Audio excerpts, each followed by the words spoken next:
Hai, kembali lagi bersama saya Hanum Salsabila di Linin Jurnal pertemuan kelima di mata kuliah penulisan berita dan artikel. Jadi, di Linin Jurnal ini kita sedikit mengulas pembahasan yang disampaikan oleh kelompok 3 yang berjudul Praknik Jurnalisme Mengupas Teknik Peliputan dan Penulisan Berita Hukum, Politik, dan Ekonomi. Sekarang kita masuk ke teknik peliputan dan penulisan berita. Jadi, teknik pencarian berita atau pengumpulan data adalah suatu cara yang digunakan oleh reporter dalam mendapatkan informasi mengenai peristiwa yang sedang terjadi ataupun yang sudah terjadi di tengah-tengah kehidupannya masyarakat. Nah, teknik-tekniknya itu meliputi teknik reportase, teknik wawancara, dan teknik riset. Nah, gitu. Masuk ke penulisan berita hukum. Jadi kayak di berita hukum juga itu ada teknik-teknik utama yang perlu diperhatikan dalam peliputannya untuk berita hukum. Nah, yang pertama itu kita ada pengumpulan fakta dan data.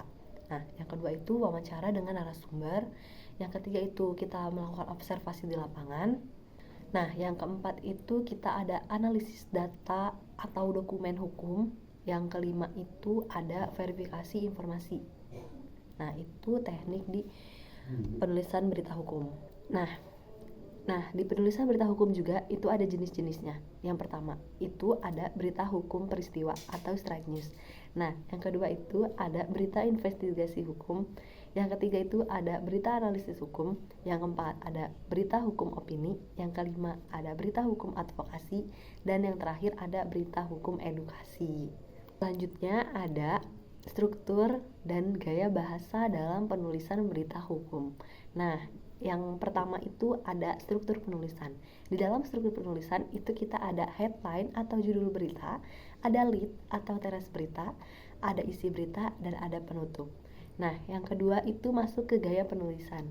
Di gaya penulisan juga kita ada langsung dan objektif, bahasa yang jelas dan tepat, berbasis data dan fakta hukum. Yang terakhir itu ada netral dan tidak berpihak kemanapun. Lanjut ke materi selanjutnya, yaitu ada penulisan berita politik. Nah, penulisan berita politik merupakan salah satu aspek penting dalam jurnalistik yang berfungsi untuk memberikan informasi yang akurat dan terpercaya kepada masyarakat. Nah, masuk ke teknik peliputan isu-isu politik. Yang pertama itu melakukan peliputan isu pemerintahan. Nah, yang kedua, lakukan peliputan pemilu. Nah, yang terakhir melakukan peliputan kebijaksanaan publik. Selanjutnya masuk ke gaya penulisan berita politik yang bersifat objektif dan berimbang. Nah, di dalamnya itu kita harus menggunakan gaya penulisan berita politik yang bersifat objektif. Nah, berita politik juga harus mencakup berbagai sudut pandang. Nah, di struktur berita politik umumnya mengikuti format piramida terbalik. Karena di mana informasi penting disampaikan di awal, diikuti oleh detail tambahan. Nah, selanjutnya ada analisis kebijakan dan dampaknya bagi masyarakat. Yang pertama ada analisis kebijakan, membantu masyarakat memahami implikasi dan keputusan yang diambil oleh pemerintah. Yang kedua, ada setiap kebijakan publik memiliki dampak yang berbeda-beda bagi masyarakatnya. Memasuki materi yang terakhir, yaitu penulisan berita ekonomi. Jadi, penulisan berita ekonomi adalah salah satu cabang jurnalisme yang penting karena berkaitan langsung dengan berbagai aspek kehidupan masyarakat, seperti pasar, bisnis, dan investasi.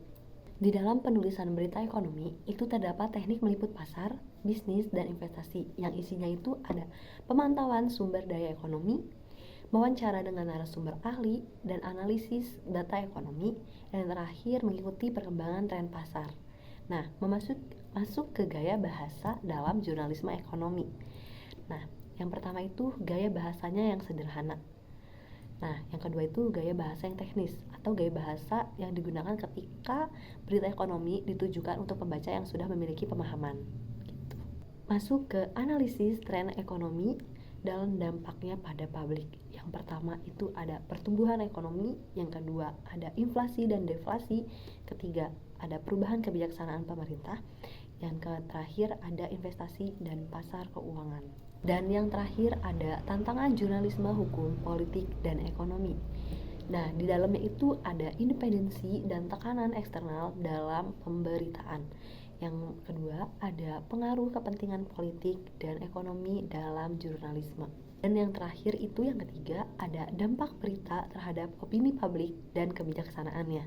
Nah, jadi kesimpulan yang saya sampaikan dan saya pahami itu adalah kayak menjelaskan tentang teknik dan tantangan dalam praktik jurnalisme, khususnya dalam peliputan dan penulisan berita di bidang hukum, politik, dan ekonomi itu. Nah, udah sih itu aja yang saya pahami ya. Jadi sekian kali Leading Journal pertemuan kelima dari saya. Sampai bertemu di Leading Journal selanjutnya.